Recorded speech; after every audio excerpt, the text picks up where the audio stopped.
نحمدہ ونصلی علی رسولہ الکریم اما بعد فاعوذ باللہ من الشیطان الرجیم بسم اللہ الرحمن الرحیم رب اشرح لی صدری ویسر لی امری واحلل عقدۃ من لسانی یفقہوا قولی۔ سورۃ حامیم السجدہ مکی صورت ہے، 6 رکوع ہیں اور 54 آیات ہیں۔ اس صورت کا ایک اور نام سورہ فصلت بھی ہے۔ آیت نمبر 3 میں لفظ آ رہا ہے کتاب فصلت، تو 2 نام اس صورت کے ہیں۔ حامیم السجدہ اس لیے کہا جاتا ہے اس کو کہ اس کو جدا کیا جائے الف لام میم السجدہ سے۔ 2 سورہ سجدہ آتی ہیں قرآن میں، الف لام میم السجدہ اور حامیم السجدہ۔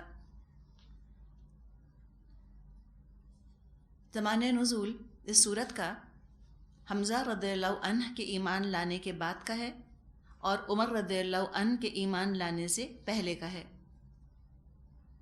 عتبہ بن ربیعہ ایک دن نبی اکرم صلی اللہ علیہ وسلم کے پاس گیا اور اس نے کہا، بھتیجے تم اپنی قوم پر بڑی مصیبت لے آئے ہو، تم نے جماعت میں اختلاف ڈال دیا، ساری قوم کو تم نے بے وقوف ٹھہرایا،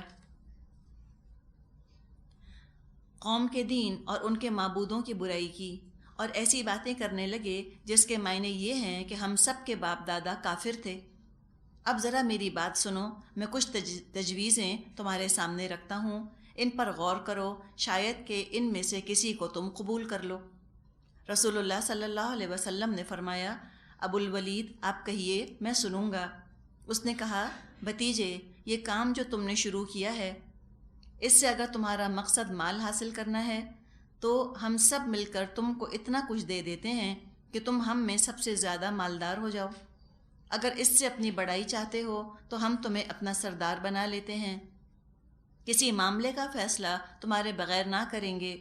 اگر بادشاہی چاہتے ہو تو ہم تمہیں اپنا بادشاہ بنا لیتے ہیں، اور اگر تم پر کوئی جن آتا ہے جسے تم خود دفع کرنے پر قادر نہیں تو ہم بہترین اطباء بلواتے ہیں اور اپنے خرچ پر تمہارا علاج کراتے ہیں۔ عتبہ یہ باتیں کرتا رہا، حضور صلی اللہ علیہ وسلم خاموش سنتے رہے۔ پھر آپ نے فرمایا، ابو الولید آپ کو جو کہنا تھا کہہ چکے؟ اس نے کہا، ہاں۔ آپ نے فرمایا، اچھا اب میری سنو۔ اس کے بعد آپ نے بسم اللہ الرحمن الرحیم پڑھ کر اسی صورت کی تلاوت شروع کی، اور عتبہ اپنے دونوں ہاتھ پیچھے زمین پر ٹیکے غور سے سنتا رہا۔ جب حضور صلی اللہ علیہ وسلم تلاوت کرتے ہوئے آیت فَإِنْ أَعْرَضُوا فَقُلْ أَنذَرْتُكُمْ صَاعِقَةً مِثْلَ صَاعِقَةِ عَادٍ وَثَمُودَ، یعنی ترجمہ ہے کہ اب اگر یہ لوگ منہ موڑتے ہیں تو ان سے کہہ دیجئے میں تمہیں عاد اور سمود کے عذاب جیسے ایک اچانک ٹوٹ پڑنے والے عذاب سے ڈراتا ہوں۔ اس پر پہنچے تو عتبہ نے بے اختیار آپ کے منہ پر ہاتھ رکھ دیا اور کہا کہ اللہ کے لیے اپنے قوم پر رحم کیجئے۔ بعد میں سرداران قریش کے سامنے اپنے اس فعل کی وجہ یہ بیان کی کہ آپ لوگ جانتے ہیں کہ محمد کی زبان سے جو بات نکلتی ہے پوری ہو کے رہتی ہے، اس لیے میں ڈر گیا کہیں ہم پر عذاب نازل نہ ہو جائے۔ یعنی کہ آپ کو بالکل سچا سمجھتے تھے، جانتے تھے، اور جان کر مان کر کفر کیا، اقرار نہ کیا ایمان کا۔ تو یہ ذرا سا اس کا شان نزول ہے، کچھ ہمیں اس میں مضامین ملیں گے جس سے کہ اس چیز کی توثیق ہوتی ہے۔ شروع ہوتی ہے سورت بسم اللہ الرحمن الرحیم، حامیم۔ حامیم مقطعات ہیں، حروف مقطعات۔ مختلف علماء نے مختلف آراء کا اظہار کیا ہے مقطعات کے بارے میں۔ کچھ کہتے ہیں کہ یہ جو حروف ہیں، الفابٹس، الف لام میم، یاسین، حامیم، یہ وہ حروف ہیں کہ جن کو استعمال کر کے انسان بھی اپنا کلام لکھتے ہیں، بولتے ہیں۔ اللہ نے بھی انہی حروف کو استعمال کیا ہے، انہی حروف کو ذریعہ بنایا ہے اپنا کلام نازل کرنے کا۔ حروف تو ایک جیسے ہیں لیکن کوئی انسان بھی ایسا کلام نہیں بنا سکتا۔ ان حروف کو استعمال کر کے قرآن جیسا کلام وہ نہیں بنا سکتا، یہ تو معجزہ ہے۔ تنزیل من الرحمن الرحیم، یہ نازل کیا ہوا ہے، نازل کرنا ہے اس کا رحمان اور رحیم کی طرف سے۔ بتا دیا کہ خوفزدہ مت ہونا، یہ تو اللہ کی رحمت نازل ہو رہی ہے۔ جو جتنا اپنا ظرف وسیع کر لے، اپنا دامن وسیع کر لے، جو جتنا چاہے اس کو اپنے اندر جذب کر لے، وہ اللہ کی رحمت سے قریب ہوتا چلا جائے گا۔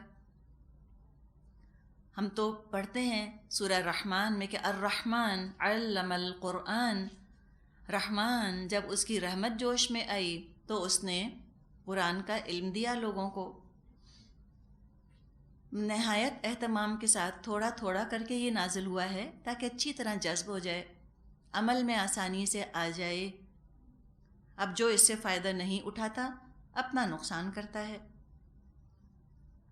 کتاب، ایک کتاب ہے، فصلت آیاتہ قرآنا عربیا لقوم یعلمون، یہ ایسی کتاب ہے جس کی آیات خوب کھول کر بیان کی گئی ہیں، جدا جدا بیان کی گئی ہیں۔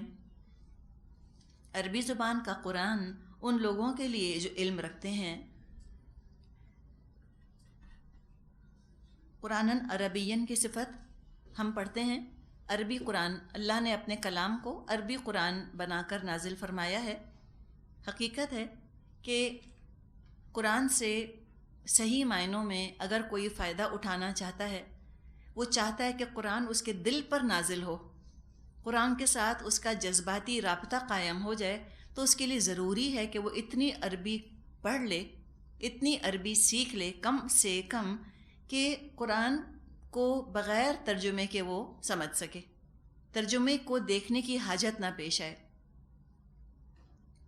اس کا مزہ ہی کچھ اور ہوتا ہے، اس کا لطف ہی کچھ اور ہوتا ہے۔ تو اللہ تعالیٰ نے اس کو ایک عربی کلام، عربی قرآن بنا کر نازل فرمایا ہے تاکہ لوگ علم حاصل کریں، لوگ اس کو سیکھیں اور لوگ اس کو سمجھیں۔ نہ صرف عربی زبان اہم ہے بلکہ عرب کلچر بھی جاننا بہت ضروری ہے کہ جن لوگوں پر، جس قوم پر یہ کلام اللہ تعالیٰ نے نازل فرمایا وہ قوم کیسی تھی، کیا اس کی خوبیاں تھیں، کیا اس کی کمزوریاں تھیں، کیا اسٹرینتھس تھیں، کیا ویکنیسز تھیں۔ کوئی تو وجہ ہوگی کہ اللہ تعالیٰ نے عرب قوم کو پسند فرمایا، اور ہم اس کے بارے میں بہت تفصیل سے بات کر چکے ہیں۔ میرا خیال ہے سورہ یوسف ہم جب کر رہے تھے تو ہم نے عرب قوم کے بارے میں بھی بہت تفصیل سے بات کی تھی، عربی زبان کے بارے میں بھی تفصیل سے بات کی تھی۔ آپ اگر تھوڑا سا اپنے ذہن کو تازہ کرنا چاہتی ہیں تو آپ وہاں سے وہ تفسیر دیکھ سکتی ہیں۔ مقصد بتایا گیا، کس مقصد سے یہ کتاب نازل کی گئی ہے۔ بشیرا و نذیرا، بشارت دینے والا ہے یہ کلام اور ڈراوا دینے والا۔ جو قبول کر لیں اس کو ان کے لیے خوشخبری ہے، اور جو اس کے خلاف محاذ باندھ لیں ان کی تو شامت ہے۔ وعدے اور وعید دونوں چیزیں ہیں اس کے اندر، پرومسز بھی ہیں اور وارننگز بھی ہیں، اور یہ دونوں چیزیں پوری ہوں گی۔ اللہ کے وعدے بھی پورے ہوں گے، اللہ کی وعیدیں بھی پوری ہوں گی۔ اب یہ تو ہمارا سلوک ہے اس کلام کے ساتھ، جو کہ ڈٹرمن کرے گا، جو کہ فیصلہ کرے گا کہ ہم اپنے آپ کو کس شان کا مستحق بنا رہے ہیں۔ کچھ لوگ لیکن ایسے ہوتے ہیں کہ نہ ان کو خوشخبریاں سنائی دیتی ہیں قرآن کی، نہ قرآن کی دھمکیاں سنائی دیتی ہیں، نہ خوشخبریاں سنتے ہیں نہ بری خبر سنتے ہیں، غفلت میں ہیں، ہیڈ لیس ہیں، غافل ہیں۔ ان کا ذکر کیا جا رہا ہے آیت نمبر 4 میں، فَأَعْرَضَ أَكْثَرُهُمْ فَهُمْ لَا يَسْمَعُونَ، لیکن ان لوگوں میں سے اکثر نے اس سے روگردانی کی اور وہ سن کر نہیں دیتے۔ اب آپ دیکھیے، عربی زبان کی ہم بات کریں کہ عربی زبان کو سمجھنا بہت ضروری ہے، عربی زبان کا اتنا علم ضروری ہے کہ قرآن بغیر ترجمے کے انسان سمجھ لے۔ اب اگر ایک شخص ہے جو عربی بولتا ہے، فرفر بولتا ہے، ماہر ہے عربی زبان کا، یا اس کی مادری زبان ہی عربی ہے، تو کیا ضروری ہے کہ وہ قرآن پر ایمان لے آئے؟ کیا صرف زبان دانی، زبان کا آ جانا، کیا یہ ایمان کی علامت ہے؟ ہرگز نہیں۔ زبان آپ کو قرآن کے دروازے تک لا سکتی ہے، آگے داخل ہونا تو پھر ہی تو اپنا کام ہے، اپنا ارادہ۔ تو کوئی یہ نہ سمجھے کہ بہترین گرامر آ جائے گی یا بہترین ترجمہ آ جائے گا اور بہترین عربی ہم سیکھ لیں گے اور عربی کے ہم ایکسپرٹ ہو جائیں گے تو ہمیں ایمان حاصل ہو جائے گا۔ آج کل ہم یہ چیز دیکھ رہے ہیں کہ قرآن کا جو لوگ کورس کر لیتے ہیں اس کے بعد پھر وہ دوڑ جاتے ہیں عربی لینگویج کا کورس کرنے کی طرف کہ ہمیں عربک لینگویج سیکھنی ہے۔ اپنے کسی خاص فائدے کے لیے، اپنے شوق کے لیے آپ سیکھتے ہیں، الحمدللہ، کوئی حرج نہیں۔ لیکن کوئی یہ نہ سمجھے کہ میں جتنی زیادہ عربی زبان سیکھ لوں گی اتنا زیادہ میرا ایمان پختہ ہو جائے گا یا اتنا زیادہ مجھ میں تقویٰ آ جائے گا۔ یہ نہیں ہوگا۔ ہاں، محبت کی وجہ سے اگر سیکھتے ہیں کہ عربی زبان ہم سیکھ لیں، اس لیے کہ نبی اکرم صلی اللہ علیہ وسلم کی زبان تھی اور ہم احادیث پڑھنا چاہتے ہیں، ہم چاہتے ہیں کہ ہم عربی فرفر پڑھ لیں، الحمدللہ وہ سب کا سب عبادت میں تبدیل ہو جائے گا، محنت مشقت کرنا، زبان کا سیکھنا۔ لیکن یہ کوئی نہ سمجھے کہ ہم زبان میں جب مہارت حاصل کر لیں گے تو ہم انتہائی متقی ہو جائیں گے۔ اس لیے کہ اگر عربی کا آنا ایمان کی دلیل ہوتی تو پھر جتنے عربی بولنے والے ہیں، عربی سمجھنے والے ہیں، سب کو مومن ہونا چاہیے تھا۔ لیکن سارے عربی بولنے والے تو پہلے بھی ایمان نہ لائے۔ ابو جہل کی عربی بتائیے، ہم سب کی عربی سے بہتر نہ ہوگی؟ یا ابو لہب کی؟ تو کیوں نہ ایمان لایا؟ اس لیے کہ دل نہیں چاہا، اس کا دل نہ کھلا۔ آج بھی عرب میں کرسچنز بھی بستے ہیں، دوسرے مذاہب کے لوگ بھی بستے ہیں۔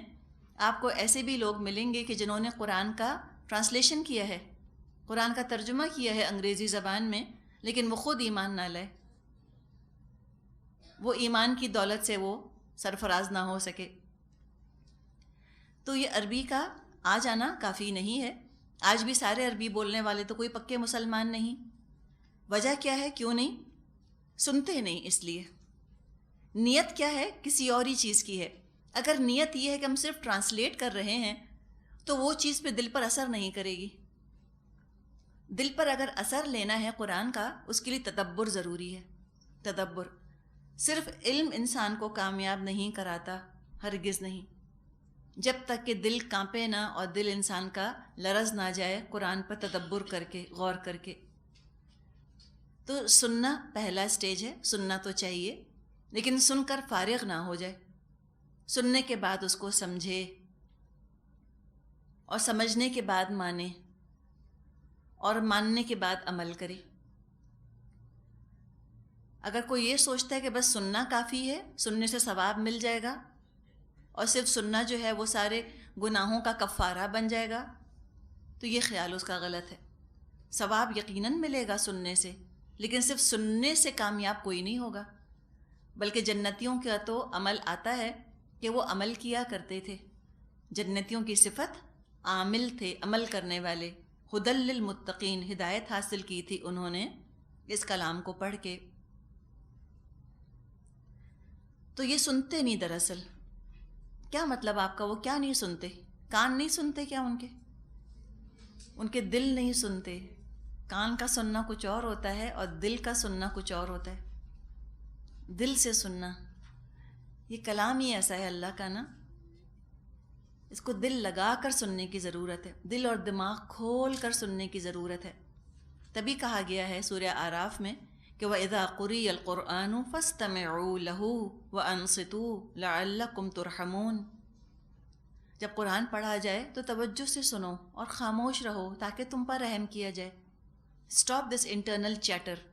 اندر دل اور دماغ جو ہیں یہ گفتگو نہ کرتے رہیں، اندر بھی مکمل خاموشی اور توجہ، اور باہر ماحول کے اندر بھی مکمل خاموشی اور توجہ ہوگی تو پھر یہ جذب ہوگا۔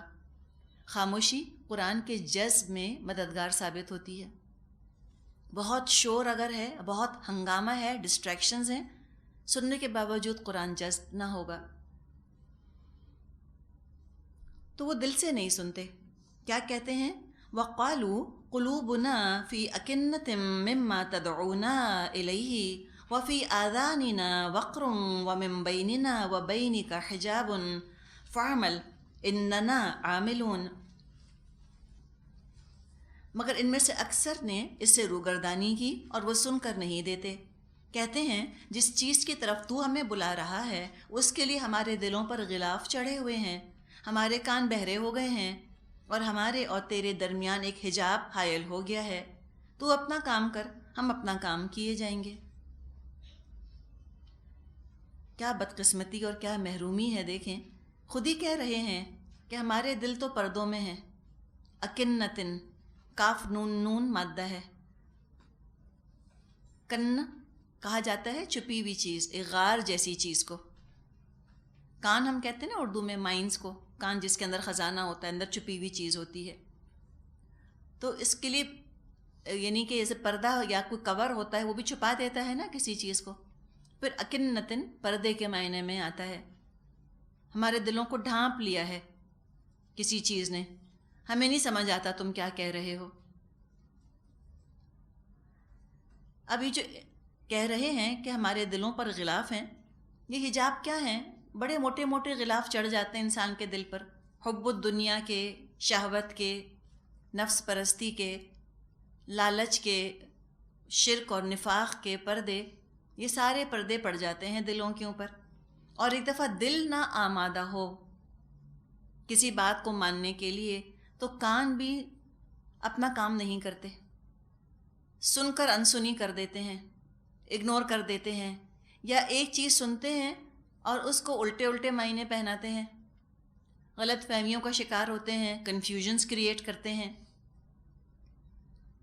یا بعض دفعہ جن کو ایمان نہیں لانا ہوتا ان کے لیے الفاظ بیریئر بن جاتے ہیں، قرآن کے الفاظ میں الجھ جاتے ہیں، قرآن کی ایسنس تک بھی نہیں پہنچ پاتے۔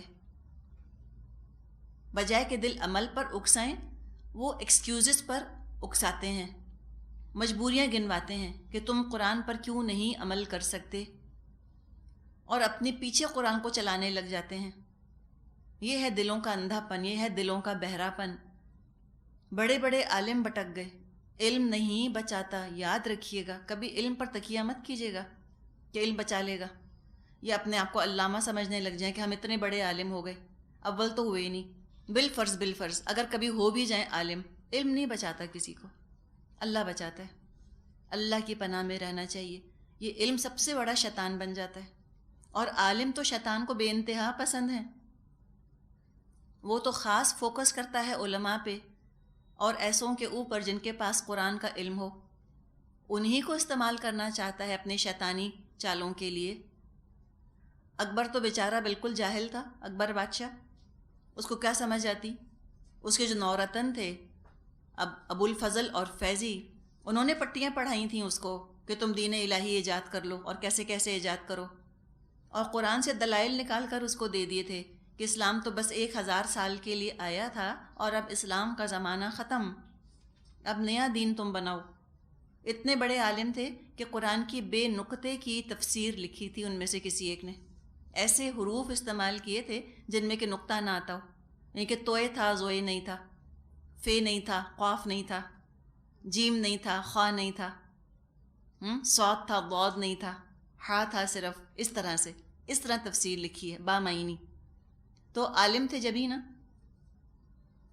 تو یہ علم تو بہت خطرناک ہو سکتا ہے، تکبر میں مبتلا کر سکتا ہے، غرور میں مبتلا کر سکتا ہے، یا علم پر جب اس طرح تکبر ہوتا ہے تو نئے نئے نقطے نکالنے کا شوق پیدا ہو جاتا ہے کہ اب اپنے عالم ہونے کی دھاک دوسروں پر بھی تو بٹھائیں، یہ تو بتائیں کہ ہم کتنے ڈفرینٹ عالم ہیں، ہمارا علم کتنا سپیریئر ہے۔ تو نئی نئی تعبیلیں کرنا قرآن کی، نئے نئے اینگل نکالنا جو بالکل کٹے ہوئے ہوں سنت سے، لوگوں کو امپریس کرنے کے لیے۔ عالم وتھ اے ڈفرنس، ایسے عالم بن جائیں جو سب سے مختلف ہو۔ تو یہ چیز بہت خطرناک ہوتی ہے۔ بس دعا کریں کہ اللہ اس علم پر تقوی کی لگام رہے، اللہ کا خوف انسان کے دل کے اندر موجود رہے، تب یہ علم کہیں فائدہ مند ہوگا، ورنہ نہیں ہوگا۔ اور وہ کہتے تھے کہ ہمارے کانوں میں تو وزن ہے، ثقل ہے، انٹرفیئرنس ہے۔ کس چیز کی؟ گناہ کی باتوں کی، گانے بجانے کی، غیبت کی، جھوٹ کی، اتنی اسٹیٹک انٹرفیئرنس ہے کہ قرآن کی آواز ہی دب جاتی ہے، یا ان کے اپنے اندر خواہشات اور شہوات نے وہ غدر مچایا ہوا ہے، اس قدر ہنگامہ کریٹ کیا ہوا ہے کہ ان کو قرآن کی آواز ہی نہیں آتی، دب جاتی ہے۔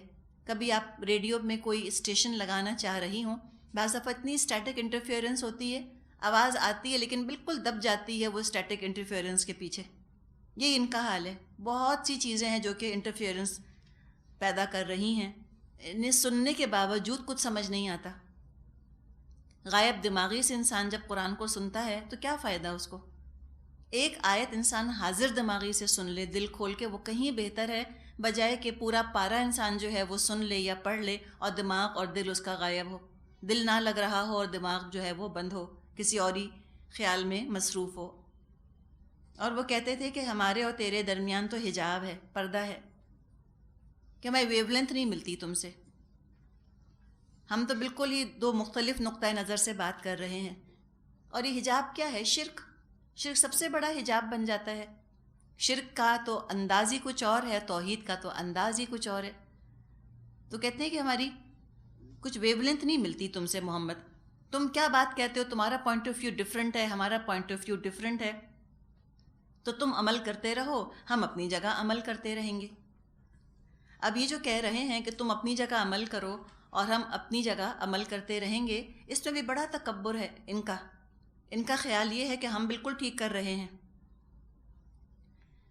تو جو گناہ پر ڈٹ جائے اور نیکیاں کرنے والوں سے کہے کہ ٹھیک ہے تم عمل کرو ہم عمل کرتے ہیں، یہ اس کا تکبر سمجھا جائے گا گناہ کرنے والے کا۔ اور نیکیاں کرنے والے جب یہ کہیں کہ ہم اپنی جگہ عمل کرتے ہیں، اے کافرو تم اپنی جگہ عمل کرو، تو یہ استقامت قرار پائے گی، یہ ثابت قدمی ہے۔ حق پر سٹینڈ لینا تو صبر ہے نا، اور باطل پر سٹینڈ لینا ڈٹائی ہے، سٹبنس ہے۔ تو صبر اور ڈٹائی کے اندر فرق کرنا بہت ضروری ہے۔ فرمایا آگے، اب ان کی ان سب باتوں کا جواب دیا جا رہا ہے۔ قل انما انا بشر مثلکم یوحی الی انما الہکم الہ واحد فاستقیموا الیہ واستغفروہ وویل للمشرکین الذین لا یؤتون الزکاة وهم بالآخرۃ هم کافرون۔ اے نبی صلی اللہ علیہ وسلم، ان سے کہہ دیجئے میں ایک بشر ہوں تم جیسا، مجھے وحی کے ذریعے سے بتایا جاتا ہے کہ تمہارا رب تو بس ایک ہی معبود ہے، لہٰذا تم سیدھے اسی کا رخ اختیار کرو اور اس سے معافی چاہو۔ تباہی ہے ان مشرکوں کے لیے جو زکوٰۃ نہیں دیتے اور آخرت کے منکر ہیں۔ سورہ کہف کے آخر میں بھی ہم نے اسی سے ملتا جلتا مضمون پڑھا تھا کہ بتا دیجئے ان کو کہ بھئی میں تم جیسا ہی انسان ہوں، یعنی کہ وہ رسول کو انسان ہی سمجھیں۔ رسول میں اور رب میں بہت فرق ہے۔ رسول انسان ہوتے ہیں، رب نہیں ہوتے، اللہ نہیں ہوتے، وہ معبود نہیں ہوتے، ان کے پاس کوئی طاقت ایسی نہیں ہوتی کہ زبردستی لوگوں کے دل پھیر دیں۔ دلوں کا پھیرنے والا تو اللہ ہے، مصرف القلوب، وہ تو اللہ ہے۔